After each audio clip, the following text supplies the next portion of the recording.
देखो, हमारे पास टेबल होगी। अब उस टेबल के अंदर एक minute wait wait wait wait.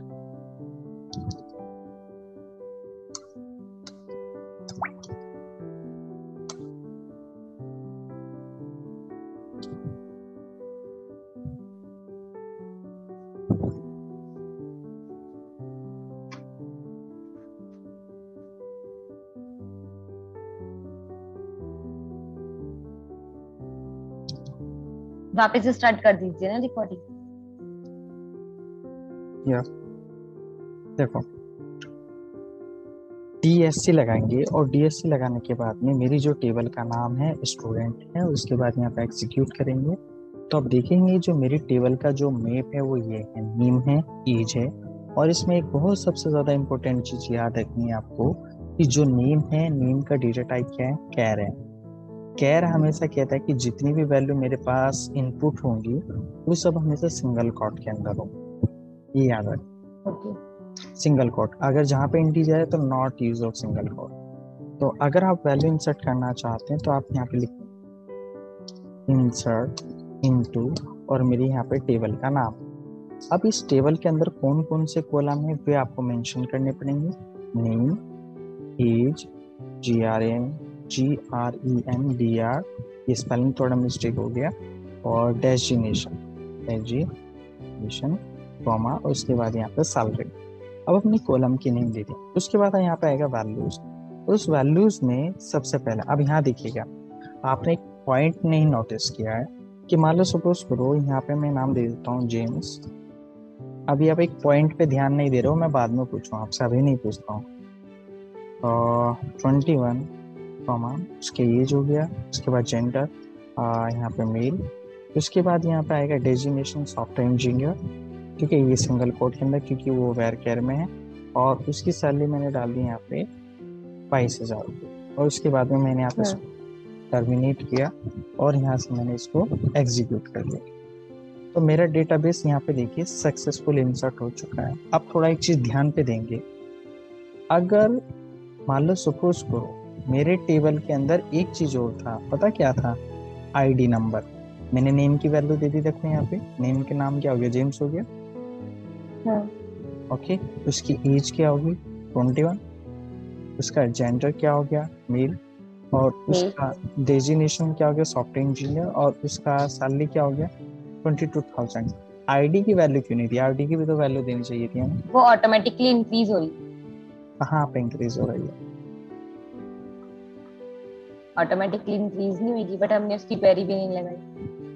वही तो ना, कहाँ लग गई है, क्योंकि जिस टेबल के अंदर प्राइमरी की लग जाता है, प्राइमरी की लगा हुआ है, आपने देखा ना हमने इसके अंदर एक प्राइमरी की लगाया हुआ है, तो वो चीज, ये तुमने बिल्कुल सही बोला कि वो ऑटोमेटिक लगा देगा, आप ये वैल्यू इसके अंदर दे या ना दे कोई फर्क नहीं पड़ता, क्योंकि उसके अंदर प्राइमरी की लगी हुई है। अगर हम वो डेटा देखना चाहते हैं तो कैसे करेंगे, यहाँ पे लिखेंगे सेलेक्ट एस्ट्रिक फ्रॉम, मेरी टेबल का नाम क्या है, स्टूडेंट, और आप यहाँ पे आप क्या करेंगे, इसको एग्जीक्यूट कर देंगे और आप देखेंगे, देखो जेम्स 21 पहला रिकॉर्ड आ गया ना, ये आ गया सेकंड। हमने एक ही तो एंट्री डाली थी, वो पहले भी वही डाला था ना, ठीक है। ओके।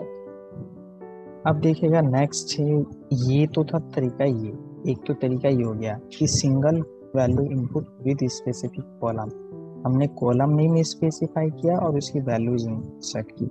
सिलेक्ट एस्ट्रिक फ्रॉम से उस टेबल को हम क्या कर सकते हैं, डबल कोट्स में लिखे हुए क्या है, आपने सिंगल कोट में लिखा हुआ है ना, सिंगल लिख लो डबल कोट लिख लो, एक ही बात होता है, कोई फर्क नहीं पड़ता, कोई फर्क नहीं पड़ता। एज अ लाइक और अगर इंट में लगाए, इंट और में अगर इंट में लगाए, no no no no no, int में नहीं लगाएंगे, आप इस चीज पे ध्यान एरर आ जाएगी।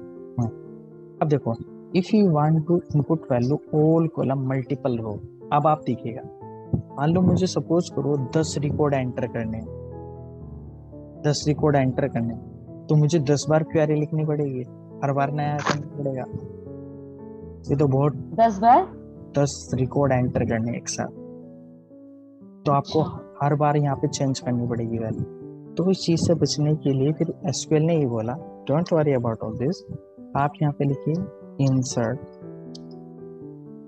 इनटू स्टूडेंट, और यहाँ पे लिख दीजिए आप वैल्यूज। यहाँ देखिए, यहाँ पे लिखा हमने सीधा इंसर्ट वैल्यूज, और यहाँ पे बस उसकी वैल्यू डालते चले जाइए। यहाँ पे जैसे वो हमने, ऑटोमेटिकली कॉलम्स नेम पकड़ लेगा। हाँ मान लो मैंने नाम दे दिया नेक्स्ट मार्टिन, उसके बाद मैंने उसकी एज डाल दी यहाँ पे 22, कॉमा, उसके बाद मैं यहाँ पे डाल देता हूँ मेल, उसके बाद यहाँ पे कर देता हूँ मैं जेंडर का डेजिग्नेशन मैंने दे दिया मैनेजर, कॉमा, उसके बाद यहाँ पे डाल देता हूँ मैं सैलरी, उसकी डाल दी 30,000। अब मुझे एक और नया रिकॉर्ड इंसर्ट करना है, तो यहाँ पे क्या करना, कुछ नहीं करना, आप कॉमा लगाइए और दूसरी वैल्यू डाल दीजिए। यहाँ पर डाल दिया मैंने, ये वैल्यूज बट सीरियल वाइज डालनी पड़ेगी ना एज कॉलम नेम। बिल्कुल बिल्कुल सीरियल वाइज, वरना एक दूसरे की वैल्यू एक दूसरे को चली जाएगी, गड़बड़ हो जाएगी। और डाटा टाइप वो खुद पकड़ लेगा। हाँ अपना आप इस चीज को पकड़ेगा मेल, और यहाँ पे आ गया आपका डेजिग्नेशन, सिस्टम इंजीनियर बोल देता हूँ आपको, और उसके बाद में सैलरी आपकी 25,000। उसके बाद फिर नेक्स्ट और रिकॉर्ड दे दिया मैंने, यहाँ पे एक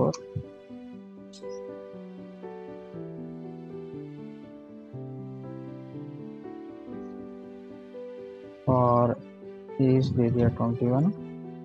उसके बाद में हमने यहाँ पे दे दिया मेल, और डेजिग्नेशन मैंने दे दिया जावा डेवलपर, शॉर्ट में लिख देता हूँ जेडी, और उसके बाद में यहाँ सैलरी दे दिया मैंने 23,000। अब देखो ये मल्टीपल रिकॉर्ड इंसर्ट हो एक साथ, पहले से केवल सिंगल रिकॉर्ड इंसर्ट हो रहा था। अब जैसे आप इसको यहाँ से एग्जीक्यूट करते हैं तो चेक इट, हमारी कुछ गड़बड़ रही है कहीं पे, कहाँ कुछ गड़बड़ रही है, डोंट मैच काउंट वैल्यू कहीं मैच नहीं कर पा रही है हमारी, जिससे क्या गड़बड़ हो सकती है, मार्टिन which सिस्टम इंजीनियर या गैप नहीं दे सकते बीच में। गड़बड़ है। एरर क्या है, एरर देख लो पहले। मैं समझ, ये कह रहा है इंसर्ट इनटू स्टूडेंट, ओ कहीं डॉट तो नहीं लगा,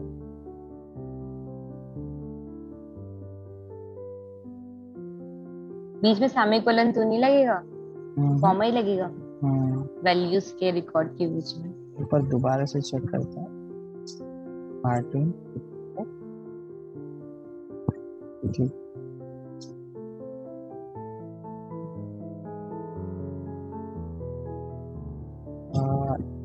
पहले नेम है, फिर एज है, फिर जेंडर, रेजोल्यूशन, ये भी ठीक है, कोई दिक्कत नहीं।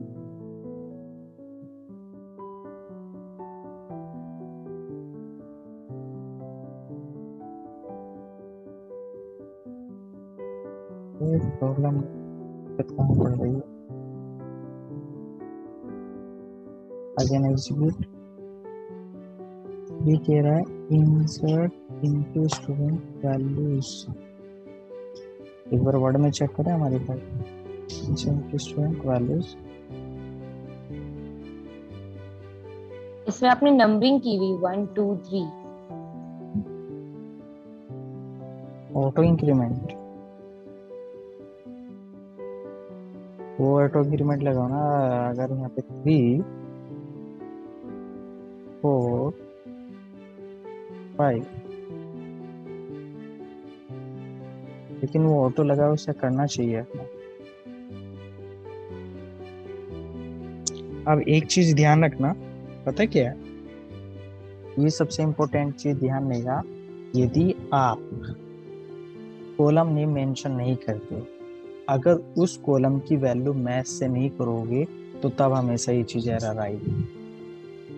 क्या पॉइंट पकड़े आप? नहीं पकड़े। नहीं। तो पहले क्या था, पहले पॉइंट ये था कि आप इंसर्ट इनटू और कॉलम का नाम मेंशन कर रहे थे ना, नेम, एज, जेंडर, डेजिग्नेशन, एक चीज मेंशन नहीं कर रहे थे, आईडी नहीं मेंशन कर रहे थे, यहाँ पर कर नहीं रहे थे ना। और यहाँ भी आईडी मेंशन नहीं कर रहे थे तो डेटा हमारा सक्सेसफुल रिकॉर्ड इंसर्ट हो गया। चॉइस थी मतलब, चॉइस थी। लेकिन अब हमारे यहाँ पे हम कॉलम नेम मेंशन नहीं कर रहे, तो जब आप कॉलम नेम मेंशन नहीं करते तो उस कॉलम की सभी वैल्यू मेंशन करनी पड़ेगी। मतलब यहाँ पे ऑटो इंक्रीमेंट नहीं होगा, हमें मेंशन करना पड़ेगा क्योंकि तुम यहाँ पे कॉलम मेंशन नहीं इंसर्ट करे। और चेक करने के इसलिए सिलेक्ट एसटी फ्रॉम, और जैसे कि 2 एंट्रीज पहले से ही थी इसलिए हमने 3 से स्टार्ट किया। हाँ, अब यहाँ पे इंसर्ट, अब देखिएगा ये आ चुका है। 3 4 5 आ गया। एक तरीका और है हमारे पास इंसर्ट रिकॉर्ड करने का, दूसरा तरीका बता। हमने यहाँ पे लिखा इंसर्ट इनटू, मैं केवल इसके अंदर क्या चीज इंसर्ट करना चाहता हूँ, नेम और डेजिनेशन डालना चाहता हूँ और कुछ नहीं। कॉलम नेम दे सकते हैं बिल्कुल, तो यहाँ पे कॉलम नेम दे दो इंसर्ट इनटू स्टूडेंट, यहाँ पे नेम, और यहाँ पे डाल सकते हो आप सैलरी, ये 2 चीज मुझे डालनी है। और यहाँ पे वैल्यूज आप यहाँ पे डाल सकते हो, इसी नेम दे दिया मैंने यहाँ पे मार्टिन, मार्टिन आ चुका है, कैंथम दे देता हूँ, और सैलरी डाल दी मैंने 25,000। और इसके बाद यहाँ पे टर्मिनेशन, और यहाँ से इसको एग्जीक्यूट किया। ये कह रहा है इंसर्ट इनटू हो चुका है कैंथम, लेकिन उसके अंदर पता क्या होगा, वो वैल्यूज के अंदर नल चली जाएगी, वार्निंग कर रहा है set student from student. Warning इसलिए दे रहा है क्योंकि बाकी जो कॉलम है उनके अंदर नल इंसर्ट हो चुका है, चेक कर सकते हैं। ऐसा क्यों हुआ? ऐसा क्यों हुआ क्योंकि अच्छा समझ आ गया, 2 ही एंट्रीज हमने डाली, तो अब मैंने पॉइंट बताया ना भैया। ठीक है ना, समझ आ गया? यस। ओके, तो नेक्स्ट पॉइंट ये था। अब देखो हम क्रिएट टेबल, अब हम यहाँ पर new table create with null value, यही बताया था कि मान लो सपोज करो हम टेबल के अंदर, वही देखो जब हमने क्या करा, टेबल बनाया और टेबल के अंदर डेटा इंसर्ट किया, लेकिन कुछ फील्ड के अंदर हमने डेटा इंसर्ट किया और बाकी के अंदर क्या स्टोर हो चुका, नल हो चुका है। समझ में आ गया? तो ये उसके बाद next update. Update is very very very very जबरदस्त। कि मान लो सपोज करो हमें कोई किसी का नाम चेंज करना हो, कुछ भी करना हो, तो उसके लिए अपडेट स्टेटमेंट को आप यूज कर सकते हैं। इसी टेबल की डाटा को अपडेट करना। हाँ, update use to modify the existing recording table. Update syntax का मतलब होता है पहले आप अपडेट लिखेंगे, फिर टेबल का नाम लिखेंगे, फिर सेट लिखेंगे, और सेट के बाद आप कॉलम का नाम और उसकी वैल्यू क्या देना चाहते हैं, फिर कॉमा लगा के फिर दोबारा से कॉलम का नाम, फिर उसकी वैल्यू क्या देना चाहते हैं, और उसकी कंडीशन कहाँ पे बदलना चाहते हैं। ये बहुत जरूरी है, ये कंडीशन देना बहुत जरूरी होता है। अगर यदि आप कंडीशन नहीं दोगे तो पूरी टेबल को दे देगा वो, तो एक कंप्लीट टेबल को देगा। मान लो सपोज कीजिए मुझे क्या करना, अपडेट, टेबल का नेम क्या है मेरा, स्टूडेंट, सेट, मुझे क्या करना है, मुझे एज लेनी है, इक्वल्स टू कितनी ले ली मैंने, 12। उसके बाद मुझे क्या लेना है, उसका मुझे जेंडर, GERNDER, कॉमा मैंने डाल दिया यहाँ पे मेल, कॉमा। उसके बाद मुझे क्या डालना है यहाँ पे, डेजिग्नेशन, फर्स्ट मैंने डाल दिया यहाँ पे कंप्यूटर इंजीनियर। उसके बाद वेयर, इसकी आईडी कौन सी आईडी पे है, ये है 6 आईडी पे, तो ये कर दिया मैंने। अब जब से मैं इसको एग्जीक्यूट करता हूँ और अब देखिएगा मेरा रिकॉर्ड सक्सेसफुली अपडेटेड हो चुका है। अगर मैं देखना चाहता हूँ तो इसके लिए क्लास दोबारा से ज्वाइन कर लेना आप 10 मिनट स्टूडेंट, और मैं इसको एग्जीक्यूट करता हूँ तो देखिएगा मेरा यहाँ पे डेटा सक्सेसफुल अपडेट हो चुका है। अगर हम वेयर कंडीशन नहीं लगाते हैं, इसको बोलते हैं क्लॉज, क्या बोलते हैं, क्लॉज बोलते हैं, वेयर क्लॉज, वेयर क्लॉज। अगर हम वेयर क्लॉज नहीं लगाते तो तब हमें क्या नुकसान उठाना पड़ता, तो हम यहाँ पे सारी एंट्रीज चेंज हो जाती। हाँ, अपडेट स्टूडेंट, मान लो मुझे क्या करना है, सेट, और यहाँ पे आ जाएगा सैलरी। अब मुझे सैलरी मुझे कितना करना है, सैलरी मुझे करना है 34,000 रुपये। और मैंने कोई वेयर क्लोज नहीं लगाया। वेयर तो क्लोज सबकी यही हो जाएगी, सबकी सबकी सैलरी के लिए। 34,000 हो जाएगी। ये क्या कर दिया? Use safe no mode. Reason से। हाँ, इसमें वेयर की ओ देना वेयर वार्निंग दे। वेयर की देना कंपलसरी है। बताऊं क्यों? अगर यही काम हम किस में करें, आपको दिखाता हूँ मैं। यही काम अगर यदि हम जैम सर्वर में करें, उसमें चल जाएगा। और अगर सबकी सैलरी ही चेंज करनी हो हाँ, एक साथ? देखो, हाँ वही दिखा रहा हूँ। अगर आप सैलरी चेंज करना चाहते हैं तो उसके लिए काम करते हैं। देखो, अभी वो जो हमने कंडीशन यहाँ पे लगाई है, कौन सी कंडीशन लगाई थी? ये वर्क बेंच में ये चीज रेस्ट्रिकेट कर दी गई, रेस्ट्रिकेटेड कर दी गई। अगर यही चीज आप जैम सर्वर में लगाए, वहां पे रेस्ट्रिकेटेड नहीं है, वहां पे ये चल जाएगी क्यूएल। अभी दिखाता हूँ ये। वेट,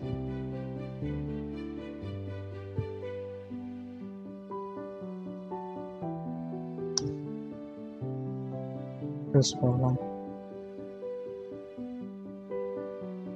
लोकलहोस्ट इसमें आ जा रही है।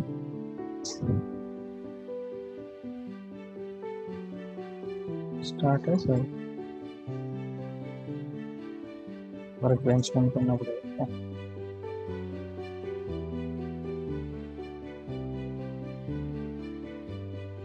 दोबारा से स्टार्ट ऑन ऑफ करता हूँ।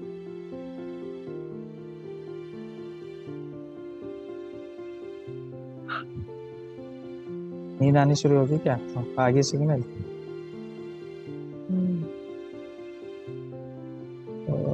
लोकलहोस्ट चल रहा है यार, चल गया।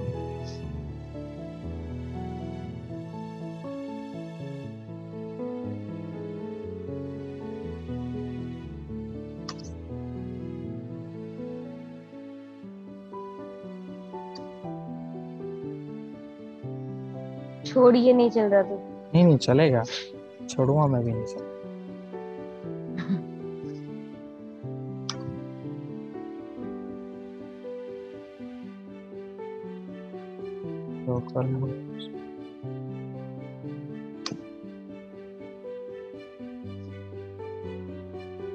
छोड़ने वाला मैं भी नहीं।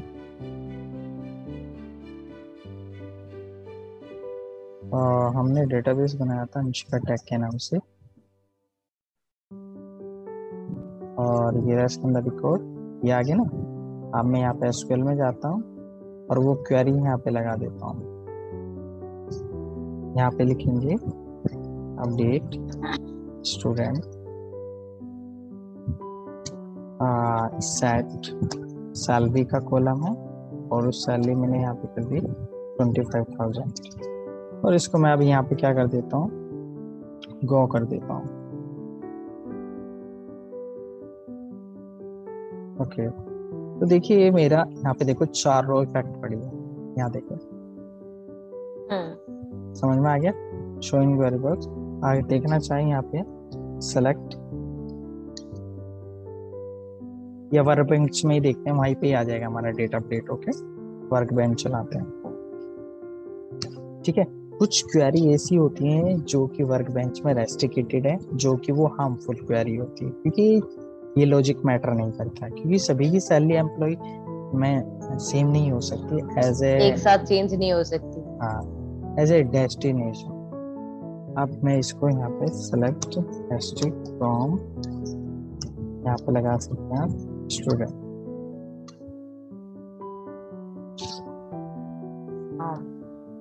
और इसको आप एग्जीक्यूट करके what is this database select, no database selected. Yes, use, अब हम लिखेंगे अनुशिका टैग, और इसको यहाँ से एग्जीक्यूट किया। समझ आ रहा है इसे आपको? Yes sir. अगर मुझे नींद आ रही है, नहीं वो तो चलती रहती है नींद। देखिए सभी की सैलरी इक्वल हो। हाँ, क्या अपडेट हो गई। ठीक है, तो इस तरह से आप यहाँ पे ये लगा सकते हैं क्या, ठीक है ना? और आगे का कंटेंट क्या है, बहुत सारी चीजें आप चेंज कर सकते हैं। जरूरी नहीं कि आप इसके अंदर कि आप वेयर क्लॉज हमेशा आईडी लगाएं। This is not possible. आप ऐसा भी कर सकते हैं, अपडेट। यहाँ पे आपका टेबल का नाम क्या है, स्टूडेंट, ठीक है। स्टूडेंट। यहाँ पे सेट मैंने क्या कर दिया, स्पेलिंग गलत लिखी है आपने, स्टूडेंट स्पेलिंग। सेट। मान लो मुझे सपोज करो क्या बदलना है, मुझे नेम बदलना है, नेम बदलना है, और नेम मुझे क्या रखना है, मुझे रखना है टेक, ठीक है। और उसके बाद में वेयर, जिसकी एज कितनी है, जिसकी एज मान लो सपोज करो, नहीं मैं काम 21। कर, 21 है, लेकिन 20 वो जेम्स ऊपर वाले को भी पकड़ लेगा, तीनों को एक साथ नहीं पकड़ेगा। तीनों को एक साथ पकड़ लेगा, मुजाहिद को भी पकड़ेगा तीनों को हाँ, एक वो साथ। करना हाँ चाहिए ना ऐसा, कि जिस हाँ, जिसकी एज 21 है उन सबका नेम चेंज तो होगा। Age equals to 21। अब हम इसमें यहाँ पे बंद करते हैं।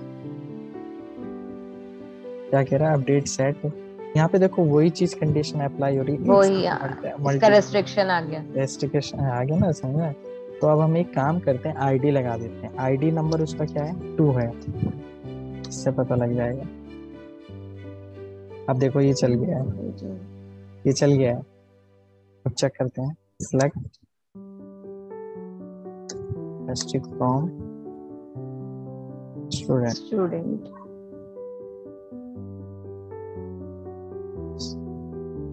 देखो आईडी के अकॉर्डिंग बदल चुका है, लेकिन अब मैं एक चीज चेंज करके देखता हूँ, अपडेट स्टूडेंट सेट। अगर मान लो मुझे एज बदलनी है, और एज मुझे कितनी करनी है, मान लो सपोज मैं एज मुझे करनी है, एज इक्वल्स टू मुझे करनी है 23 करनी है। वेयर मुझे करनी है जहाँ पे नेम क्या हो, जहाँ पे नेम क्या हो, मैं दे देता हूँ मार्टिन। मार्टिन तो केवल एक ही है ना, मार्टिन केवल एक ही है, तो इसका मतलब मार्टिन की एज कितनी है, 22 है। अब मैं इसको एग्जीक्यूट कर देता हूँ, तो ये क्या कह रहा है, update set age 23 where you are using the safe mode update, where is the key. ये आईडी ही मांग रहा है, पता नहीं इसका रेस्ट्रिक्शन क्यों सपोर्ट नहीं कर पा रहा है। अगर हम इसको नेम, आईडी, उसका मतलब हम सेम नेम यूज कर सकते हैं हाँ, अगर मान लो मैं आईडी, कॉलम में। आईडी नंबर क्या है मार्टिन का, 4 होगा, 4 4। में।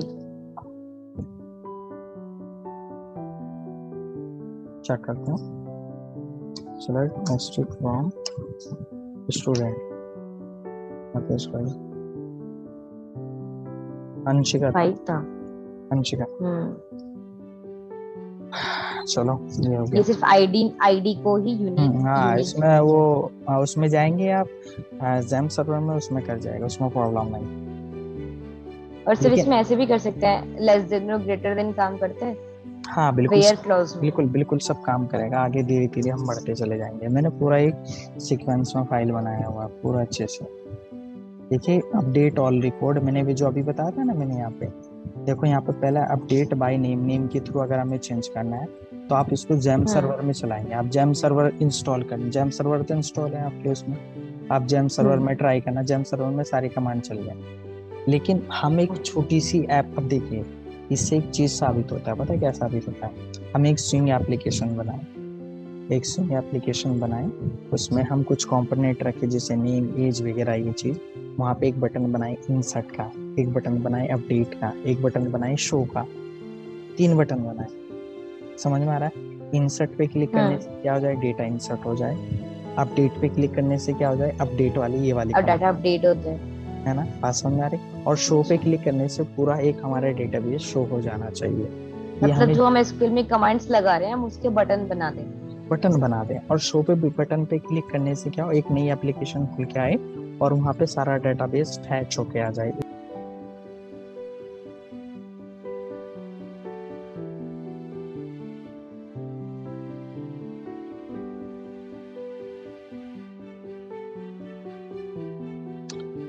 तो देखो ये चीज समझ में आ गया तुम्हें, हम अपडेट इस तरह से भी लगा सकते हैं। हमने सैलरी को सेट कर दिया है, उसकी 25,000, और जहाँ पे एज 21 है, जितने भी एम्प्लॉइज की एज 21 होगी तो वहाँ पे उनकी सैलरी 20 इतना हो जाएगा, 25,000, जिन जिन की एज इतना हो। ठीक है, यस सर। उसके बाद क्या कह रहा, Be careful when update report table. Notice where clause in that update statement. तो where नहीं, जो clause, ये अपडेट, अच्छा ये ऑल रो वाला था, इसमें हाँ सभी की इंसर्ट हो जाएगी। हाँ हाँ, ये उसी चीज के बारे में नोटिफाई करा है कि आप वेयर क्लॉज नहीं यूज करेंगे। तो जहाँ पे आपने वेयर क्लॉज नहीं यूज नहीं किया तो पूरी टेबल में वो इफेक्टेड कर देगा, पूरी टेबल के अंदर। सैलरी और एज सब में यही हो जाएगी। हाँ, तो ऑल रिकॉर्ड ये रहा ना, all records the table will be updated.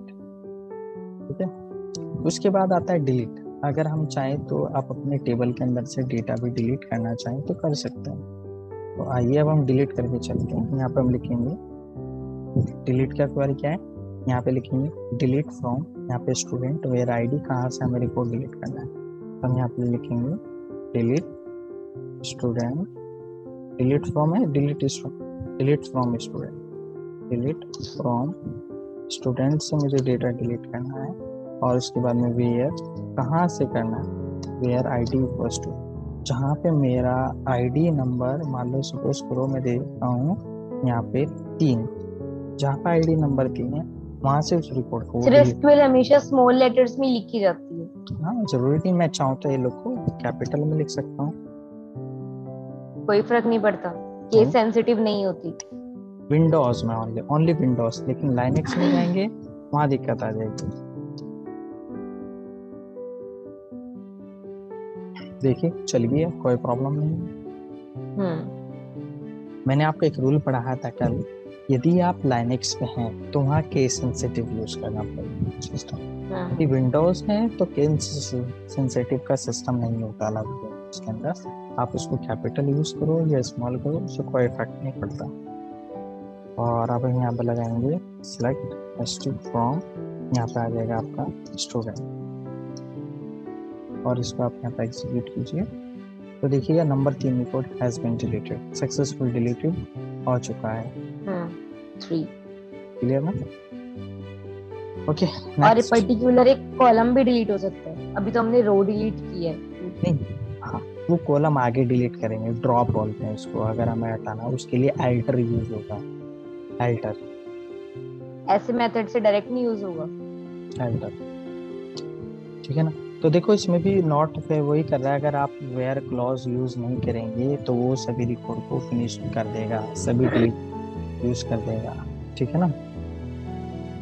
और डिलीट फ्रॉम एम्प्लॉय, यहाँ पे लिखा हमने डिलीट फ्रॉम एम्प्लॉयज, करते हैं देखते हैं ठीक क्या दिक्कत है। तो पूरी टेबल नहीं डिलीट हो जाएगी इससे? हाँ, डिलीट फ्रॉम एम्प्लॉय, स्टूडेंट है ना हमारी टेबल, स्टूडेंट है हमारी टेबल का नाम, स्टूडेंट है, स्टूडेंट। और इसके बाद यहाँ पे की कमांड यहाँ पे काम करती है, ये आपको हमेशा वही, ये फिर से रेस्ट्रिक्शन आ गया। हाँ वही है, आपको लगाना पड़ेगा लोकल होस्ट phpMyAdmin। एक बार डिलीट करके वापस तो नहीं लेके आ सकते ना? नहीं, एक बार डिलीट हो गया तो है।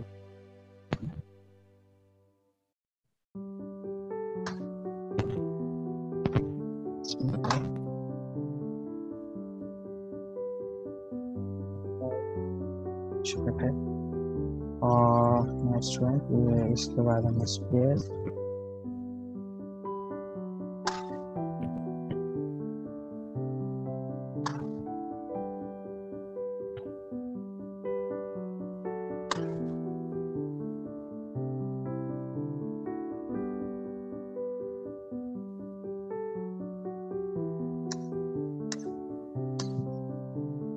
स्टूडेंट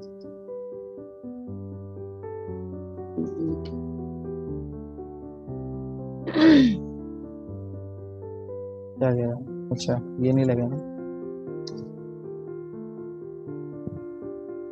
यस वार्निंग दे रहा है, ये रहा 5 rows अफेक्टेड।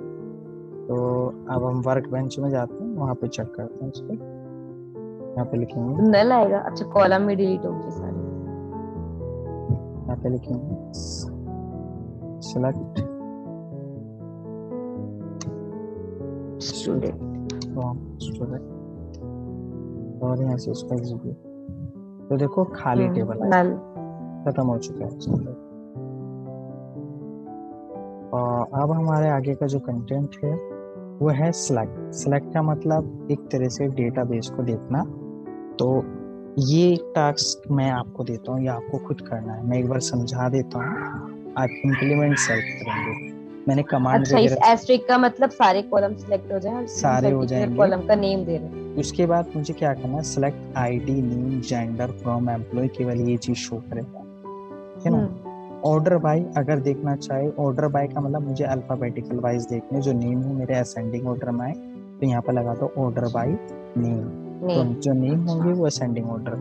तो देखो वहां पे जो तो क्लिक सिर्फ नेम ही चेंज होंगे या फिर ओनली पर्टिकुलर रो चेंज हो जाएगी? ओनली नेम अल्फाबेटिकल ऑर्डर होके आ जाए। फिर तो और सारा डेटाबेस डिस्टर्ब हो जाएगा। हाँ, नहीं डिस्टर्ब नहीं होगा, वो उसके अकॉर्डिंग जहाँ पे नेम है वो भी उसी के साथ वही फिक्स रहेंगे वैल्यू। हाँ, मैं वही तो बोल रही हूँ, उसकी जो एंट्रीज हैं वो भी हाँ उसके साथ शिफ्ट हो जाएंगी ना। हाँ, वो उसके साथ शिफ्ट हो जाएंगे, वरना ऐसे तो डेटाबेस गड़बड़ हो जाएगा ना। हाँ, वही तो। हाँ, पता क्या होता है, आपने देखो कुछ सॉफ्टवेयर्स बनते हैं, जैसे एक्सेल के अंदर एक कमांड होती है शॉर्ट कमांड, ला शॉर्ट पहले क्लिक करने से। अब मैं आपको एक चीज दिखाता हूँ, हमारे इसके अंदर इंटरनल कुछ क्वेरी एग्जीक्यूट हो जाती है। देखो मैंने यहाँ पे कुछ ये लिखा, ठीक है ना, या मैंने कुछ अल्फाबेट पीछे के लिख दिया। अब अगर आप देखो, अगर आप यहाँ पे क्लिक करेंगे और डेटा में जाके कमांड होती है यहाँ पे शॉर्ट, जिसमें वो एसक्यूएल की कमांड लगी हुई है। ये देखो डेटा शॉर्ट, ये देखो शॉर्टेड हो चुका डेटा। हाँ, इंटरनल ऑर्डर बाय नेम काम कर रहा है। अगर मान लो मुझे ये चेंज करना है तो ये करो, देखो इसके अकॉर्डिंग लग जाएगा एबीसी। और डाटा भी अच्छा उसके अकॉर्डिंग चेंज हो गया। इसी के अकॉर्डिंग। तो यहाँ पे एसक्यूएल के पीछे बैकएंड में कमांड काम कर रही है, तो वो ये वाली कमांड काम, select asterisk from employ order by name. तो आपको एक टेबल बनानी है, उसके अंदर 5 से 6 रिकॉर्ड एंटर करने हैं। अगर आप बाय डिफॉल्ट कुछ नहीं लिखते, तो ऑर्डर करने के लिए 2 चीज होती है, एक एएससी होता है और एक डीईएससी होता है। ऑर्डर करने के लिए 2 चीज पहले से लगी, तो अगर बाय नेम लिखते हैं तब भी असेंडिंग ऑर्डर में आता है, या बाय नेम एएससी टाइप करते हैं तब भी असेंडिंग ऑर्डर में आता है। आप अच्छा, मतलब ऑटो में असेंडिंग ऑर्डर में ही आएगा, हाँ, डिसेंडिंग में डालना है तो आप लिख सकते हाँ, आप एएससी लगाओ या ना लगाओ कोई फर्क नहीं पड़ता, दिस इज ऑप्शनल। अगर आपको डिसेंडिंग ऑर्डर में चाहिए, दिस इज कंपल्सरी, ये कंपल्सरी हो जाता है, ठीक है ना। हो। कैपिटल में लिखो या स्मॉल में, कोई फर्क नहीं पड़ता कोई है। फर्क। उसके बाद मुझे क्या करना है, सिलेक्ट फ्रॉम एम्प्लॉय ऑर्डर। मुझे जो एज चाहिए, एज देखनी है, और मुझे एज जो चाहिए order by age, age total ascending order में टोटल। समझ गए मेरी बात आप? Yes sir. ये क्वेश्चन है, ये क्वेश्चन आप सॉल्व करोगे, मैं फाइल आपको भेज रहा हूँ, ठीक है। ऑर्डर बाय नेम और एज एक साथ कैसे सॉर्ट करेगा? अलग अलग कमांड लगाएंगे, पहले ये वाली चला के देखा, फिर उसके बाद ये वाली चला। नहीं, नेम और एज एक साथ कैसे सॉर्ट करेगा? नेम सपोज ए से मैं सॉर्ट बताता करेगा हूँ, और उसकी एज ज्यादा हुई तो प्रोआइटी जो देगा वो एज को देगा। प्रोवाइटी, अच्छा प्रायोरिटी किसे देगा? प्रायोरिटी एज को। ये प्रायोरिटी एज को देगा, वो बताऊं क्यों। वो क्यों देगा? सॉरी, इंटीजर है, एज को नेम को देगा, जो वो पहले लिखा हुआ है इसलिए। सबसे पहले लिखा गया है। ये चीज अच्छा, ये चीज कंफ्यूजन निकाल देना आप अपने फ्रेंड से, कि अगर हम दोनों फील्ड लगा रहे तो दोनों असेंडिंग ऑर्डर में नहीं, एसक्यूएल इस चीज के लिए एक्सेप्टेबल नहीं है। एसक्यूएल कहता है कि जो फील्ड पहले लिखा जाएगा केवल मैं उसी को ही असेंडिंग ऑर्डर। तो फिर ये तो उस सिचुएशन में काम करेगा अगर 2 स्टूडेंट के नेम सेम है, आप तो एक बात उस कंडीशन में ये एज के अकॉर्डिंग सॉर्ट कर देगा। आप एक चीज सोचिए, अगर आप एज भी असेंडिंग ऑर्डर में लेके आएंगे तो डेटाबेस डिस्टर्ब हो जाएगा। बात समझ रहे हो? एग्जांपल लेता हूँ, मान लो सपोज करो ये जो 3 है, ये 3 किसका है? ए का है ना। अगर ये भी चीज आप असेंडिंग ऑर्डर में लगा देंगे तो अगर देखा जाए तो क्या आ रहा है, देखो गड़बड़ हो गया ना, डेटाबेस गड़बड़ हो गया कि 3 किसका था? ए का था, तो ये चीज गड़बड़ हो गई। तो एसक्यूएल एक कोई प्रायोरिटी दे सकते हैं, तो वो एसक्यूएल इस चीज को सपोर्ट नहीं करता। अगर मान लो हम यहाँ पहले एज लिखते और बाद में नहीं लिखते, तो फिर वो एज को प्रायोरिटी देगा। बात समझ में आ रही है। और यस दूसरी चीज, सर। ये भी चीज नहीं चलेगी इसके अंदर। वो क्या करे, नेम को तो असेंडिंग ऑर्डर में कर दो और एज को डिसेंडिंग ऑर्डर में। वो केवल हमेशा ये वाला चीज चलाएगा, जो चीज आप पहले तो लिख एरर नहीं आएगी इसमें? आएगी। हाँ, जो चीज पहले लिख दो वो चीज एग्जीक्यूट होगी। क्या लिख दिया, बाय कि नेम। नेम को असेंडिंग ऑर्डर में सॉर्ट अगर कर हम यहाँ कर देते डीएससी, क्या कर देते डीएससी, और यहाँ करते डीएससी तो नेम। तो नेम डिसेंडिंग ऑर्डर में हो जाते और एज सेम वहीं पे रहे। तो उसी तरह से डेटाबेस नेम को, नेम डिसेंडिंग ऑर्डर में कैसे सॉर्ट हो सकते हैं? अगर मान लो हम एज यहाँ तो हो सकती है। वो तो अल्फाबेटिकल कह रहे हैं। अल्फाबेटिकल में सोचिए। अच्छा, पहले लेटर से। हम्म, हम्म, समझ गए ना हम। हम्म, ओके। और माई एसक्यूएल लिमिट क्लॉज हम कल पढ़े, ये नया चीज होगा हमारे ओके। लिए। आज आपको यहाँ तक करना है, मैं फाइल अभी आपको व्हाट्सएप कर देता हूँ। Okay sir. कोई डाउट हो तो बताइए, फिलहाल मैं तो आज शुरू से पढ़ना, आज इसको देख के आपको पहले इसको पढ़ना अच्छे से। तो मुझे एग्जाम सर्वर पे प्रैक्टिस करनी है? एग्जाम की नहीं, एसक्यूएल क्वेरी एग्जाम सर्वर ही यूज करना है या फिर जैम जो आप सर्वर यूज कर रहे यूज हो? कीजिए। जैम सर्वर में सारी कमांड चलेंगे। इसमें मैं भी जैम भी सर्वर यूज करूंगा। वर्क बेंच थोड़ा सा मुझे ऐसा लग रहा है गड़बड़ लग रहा है।